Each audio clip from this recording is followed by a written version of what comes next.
पौड़ी दूजी। हुक्मी होवन आकार, हुक्म न कहया जाई। हुक्मी होवन जीय, हुक्मी होवन जीय, हुक्म मिलै वड्याई। हुक्मी उत्तम नीच, हुक्म लिख दुख सुख पाइयै। इक ना हुक्मी बख्शीस, इक हुक्मी सदा पवाइयै। हुक्मै अंदर सब को, बाहर हुक्म ना कोय। नानक हुक्मै जे बुझै, त होमै कहे ना कोय। सरलार्थ। पहली पौड़ी में गुरु साहब ने हुक्म की पहचान को परमात्मा से मिलाप का सच्चा साधन बताया है। यहां हुक्म के बारे में और ज्यादा विस्तार से समझाते हुए कहते हैं, जिस हुक्म द्वारा रचना के सब आकार अस्तित्व में आते हैं, वह हुक्म अकथ है। संसार के सब जीव भी हुक्म के द्वारा अस्तित्व में आते हैं और सच्ची बड़ाई भी हुक्म द्वारा प्राप्त होती है। जो उत्तम हैं, वे हुक्म द्वारा उत्तम बने हैं। जो नीच हैं, हुक्म के कारण नीच हैं। जिसको सुख मिलता है, हुक्म द्वारा मिलता है। जिसको दुख मिलता है, हुक्म द्वारा मिलता है। जिन पर दया मेहर बख्शिश होती है, हुक्म द्वारा होती है। जो सदा भटकते रहते हैं, वे हुक्म के कारण ही भटकते हैं। सब कुछ उसके हुक्म के अंदर है। जिन्हें हुक्म की पहचान हो जाती है, उनका अहम दूर हो जाता है। फिर वे कभी हौमे का शिकार नहीं होते। व्याख्या। हुक्मी होवन आकार, हुक्म ना कहया जाई। रेत के कण से लेकर पृथ्वी, चंद्र, सूर्य, खंड ब्रह्मांड आदि सबका आकार है। इंसान, हैवान, देवी देवता आदि सबका आकार है। हर आकार उस कर्ता के हुक्म से अस्तित्व में आया है और हुक्म अकथ है। उस हुक्म के बारे में मनुष्य द्वारा रचित भाषा में कुछ कैसे कहा जा सकता है? गुरु अमरदास जी का कथन है, हुक्मै साजे हुक्मै टाहै, हुक्मै मेल मिलाएंदा।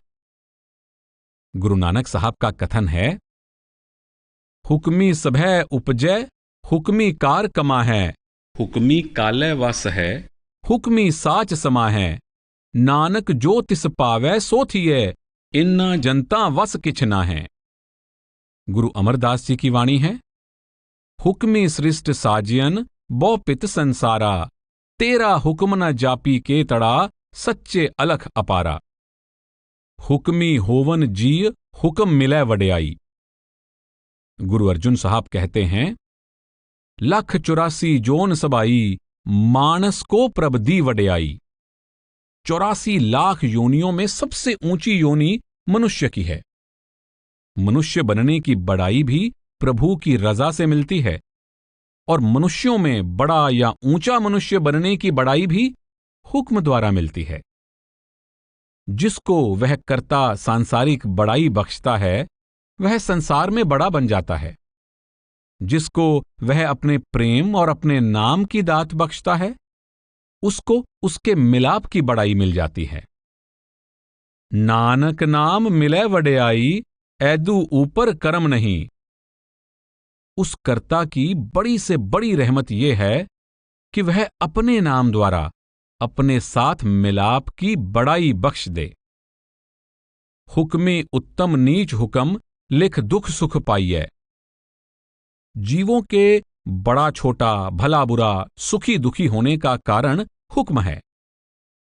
सांसारिक तौर पर बड़ा छोटा या ऊंचा नीचा होने का कारण भी हुक्म है और रूहानियत के आधार पर बड़ा छोटा या ऊंचा नीचा होने का कारण भी हुक्म है।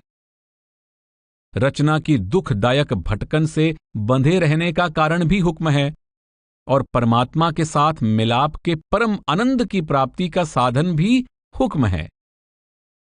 गुरु नानक साहब की वाणी है, दुख सुख तेरै पाणै होवै, किस थै जाए रुआइयै। हुक्मी हुक्म चलाए विगसै, नानक लिखिया पाइयै।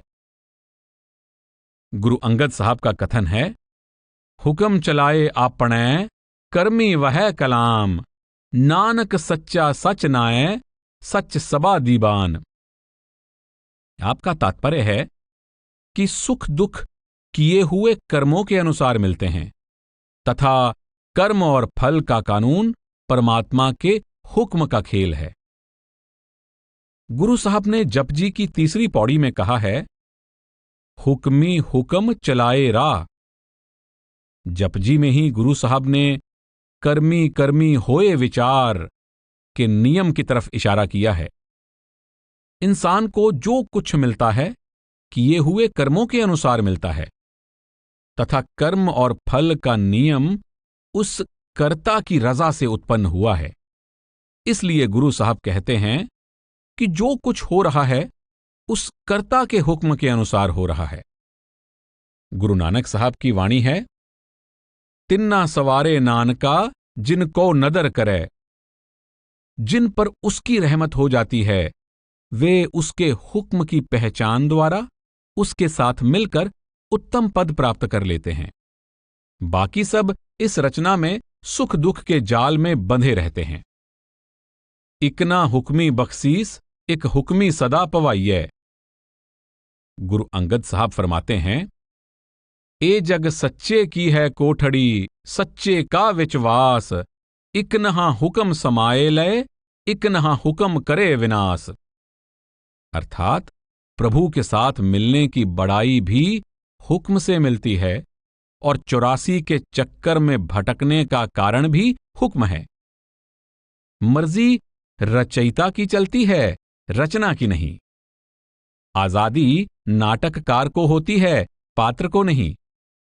किसी जीव को कब तक रचना रूपी नाटक का हिस्सा बने रहना है और कब रचना के बंधनों से मुक्त होकर वापस जाकर रचयिता में समाना है, इसका फैसला उस रचयिता की मौज के अनुसार होता है। रचयिता की मौज विवेक रहित नहीं है, पर उसकी मौज को मन बुद्धि द्वारा समझ सकना या शब्दों में बयान कर सकना संभव नहीं है।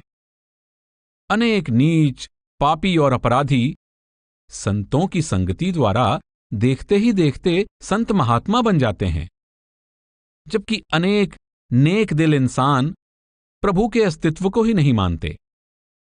अनेक लोग दान पुण्य, लोक सेवा, सच्चाई, ईमानदारी, त्याग, मानवता के प्रेम और लोक भलाई के महत्व को स्वीकार करते हैं। वे देश, जाति या धर्म के लिए अपनी जान कुर्बान करने को भी तैयार हो जाते हैं, पर परमात्मा का नाम जप कर परमात्मा से मिलाप करने के महत्व को स्वीकार करने को तैयार नहीं होते।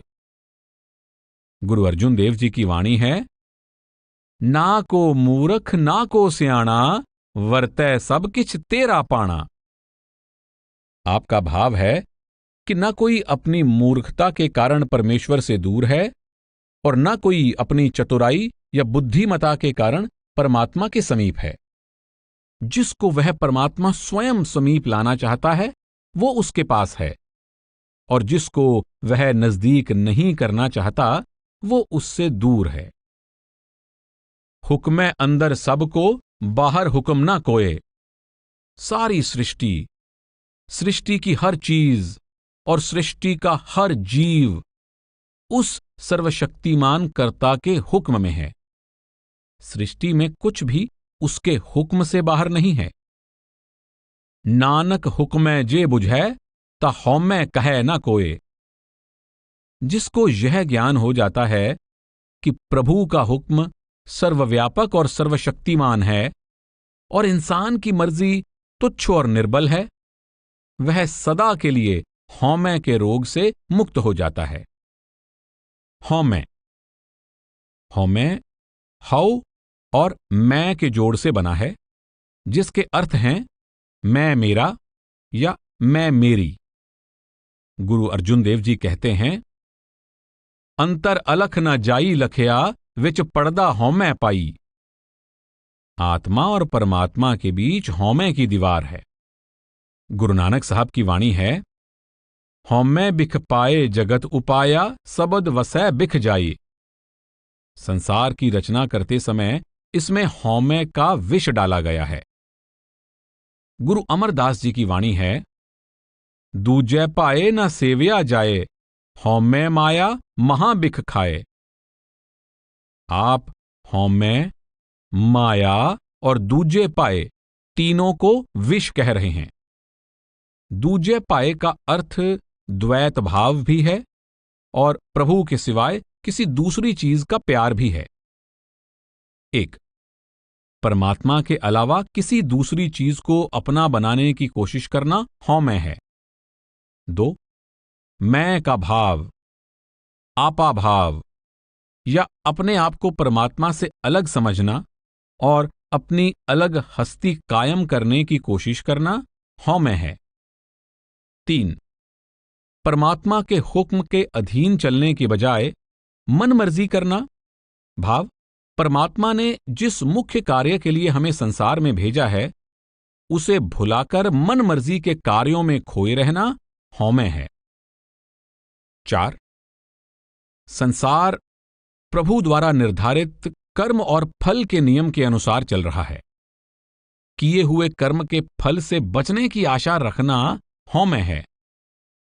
पांच, प्रभु द्वारा स्वयं अपने साथ मिलाप के लिए बनाई गई विधि या युक्ति अपनाने की बजाय मनपसंद युक्तियों द्वारा परमात्मा से मिलाप करने का यत्न करना हौमै है।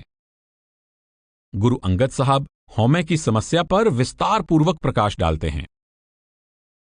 हौमै एहा जात है, हौमै कर्म कमा है, हौमै एई बंदना, फिर जोनी पाहै। हौमै कित्थों उपजै, कित संजम ए जाए, हौमै एहो हुक्म है, पइये किरत फिराहै। हौमै दीर्घ रोग है, दारू भी इस माहें, कृपा करे जे आपणी, तक गुर का सबद कमाहै। नानक कहे सुनो जनो, इत संजम दुख जाहै। आप उपदेश देते हैं, एक, हौमै एहो हुक्म है। हौमै हुक्म द्वारा पैदा हुई है। जीव का परमात्मा के हुक्म से, परमात्मा से अलग होकर रचना का अंग बनना हौमै की जड़ है। हौमै रचना के संचालन का अभिन्न अंग है। दो, हौमै दीर्घ रोग है। हौमै का रोग अनादि है। जब से जीव इस रचना का अंग बना है, यह हौमै के अधीन है। तीन, हौमै एहा जात है, हौमै कर्म कमा है। परमात्मा से बिछुड़ चुका जीव जो भी कर्म करता है, हौमै के अधीन करता है। चार, हौमै एई बंदना, फिर जोनी पाहै। हौमै के कारण ही जीव रचना और आवागमन के चक्कर में बंधा हुआ है। पांच, कृपा करे जे आपणी, तक गुर का सबद कमा है। नानक कहे सुनो जनो, इत संजम दुख जाहै।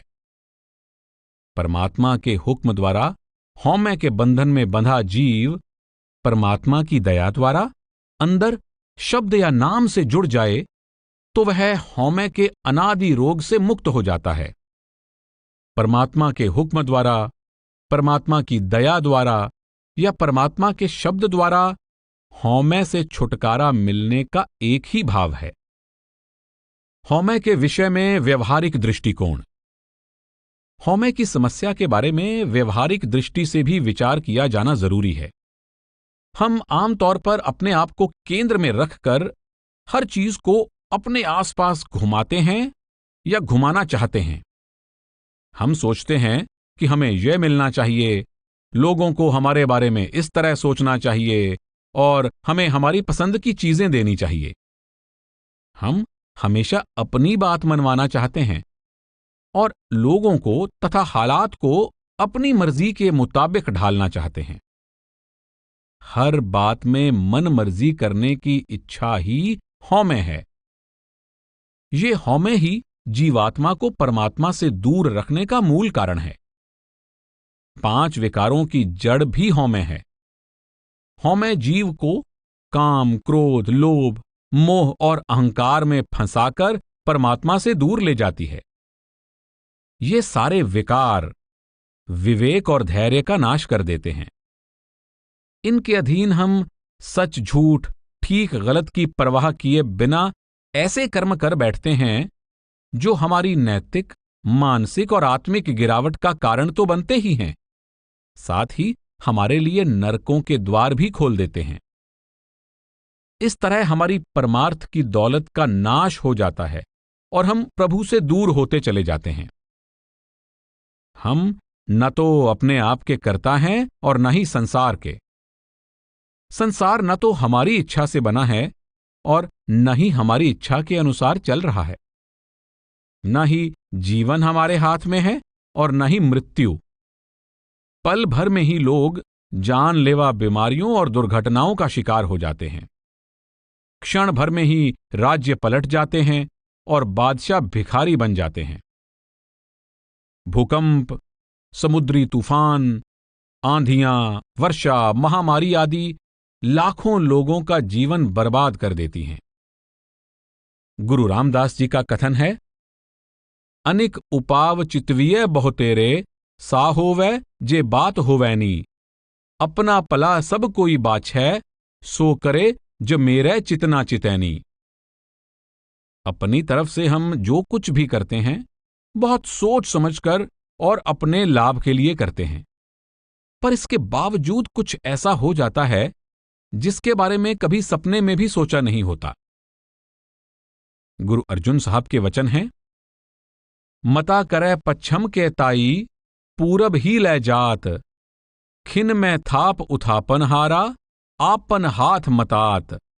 स्यानप काहू कामना आत, जो अनुरूपियो ठाकर मेरे, होए रही ओह बात। इंसान जाना तो किसी और तरफ चाहता है, पर होनी उसको कहीं और ही खींचकर ले जाती है।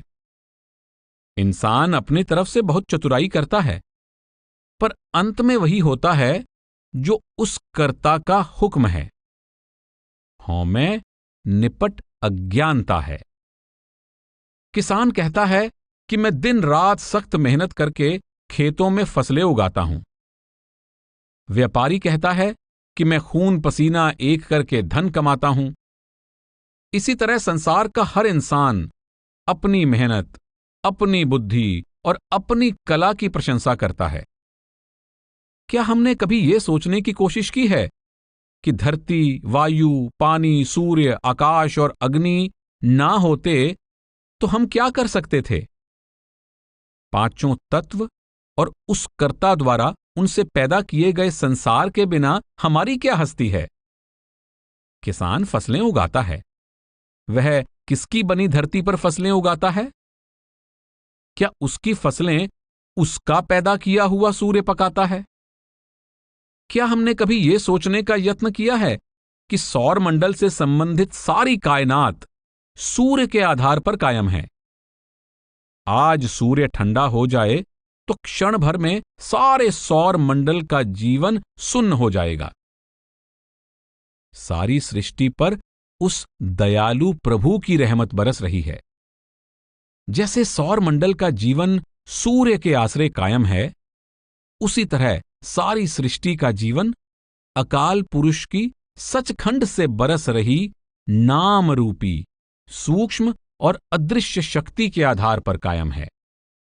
जो भी इस सच्चाई को समझ लेता है कि सारी सृष्टि उस कर्ता पुरुष के हुक्म का खेल है, वह हौमे के अंधकार से निकलकर ज्ञान के प्रकाश में आ जाता है। जो हौमे के अंधकार में खोया रहता है, वह ना तो हुक्म को पहचान सकता है और न ही हुक्मी परमात्मा को। गुरु अमरदास जी की वाणी है, हौमे विच भगत ना होवई, हुक्म न बुझिया जाए। हौमे विच जियो बंद है, नाम न वसै मन आए।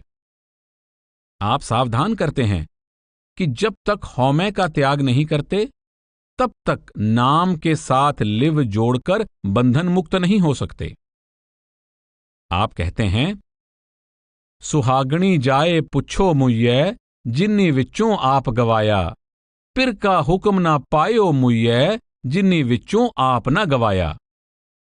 सुहागिनों अर्थात प्रभु के सच्चे भक्तों से पूछकर देखो, उनको जो कुछ मिला है हौमे को मार कर, अर्थात हुक्म की पहचान द्वारा मिला है। पौड़ी का सार। इस पौड़ी में गुरु साहब हुक्म द्वारा परमात्मा की इच्छा या मौज और परमात्मा द्वारा बनाए विधान या नियम का दोहरा भाव प्रकट कर रहे हैं। आप फरमाते हैं कि जो कुछ हो रहा है उस कर्ता की इच्छा या मौज से हो रहा है, और जो कुछ हो रहा है उसकी कायम की हुई मर्यादा और उसके द्वारा बनाए गए विधान के अनुसार हो रहा है। यह हुक्म अनादि, सर्वव्यापक और अटल है। इससे बाहर ना कभी कुछ हुआ है, न हो ही सकता है।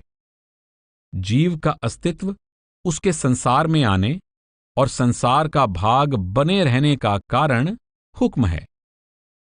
इसी तरह इस महाजाल से मुक्त होने के सौभाग्य का साधन भी हुक्म है। स्पष्ट है कि संसार और जीव के आदि, मध्य और अंत में हुक्म ही हुक्म है, और परमात्मा के हुक्म की पहचान ही जीवात्मा के कल्याण, उद्धार और भवसागर से पार होने का एकमात्र साधन है।